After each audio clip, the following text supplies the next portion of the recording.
हो काम झालंय का बघून यावं. नाही आता एक एक एक एक काम, आता तुम्ही रास्ता घरात, मी असतो बाहेर. अरे मग तेच म्हणलं जेवायला झालंय, स्वयंपाक झाला होता. असं का? म्हणूनच तुला बघायला आले. हाय होय. काळजीपोटी. जेवायला गेलो होय? हा, काय केलं आज? टाकलंच ना खाली. नाही घेतो ना. जेवायला गेलो होय? हा तुला तेच सांगायला आलते. काय केलंय?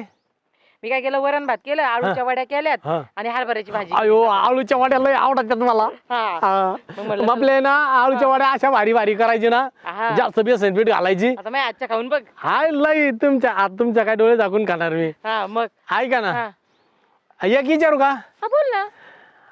मी एवढे दिवस तुमच्या इथं काम करतोय, हा पण मला आपले मालक कसे दिसले नाही, कधी त्यांचा फोन आलेला तुम्हाला दिसला नाही. येत असतो, आता ते घरात असते ना, मी तुला काय कळणार. असं का? हा नाही काहीतरी तुम्ही लपून ठेवता बरं का बाई साहेब मायापासून. आता तुझ्यापासून काय लपत नाही. सांग का एक, हा माझं लग्नच नाही झालेलं. होय हो हा खरंच. हा हळूच हळूच पड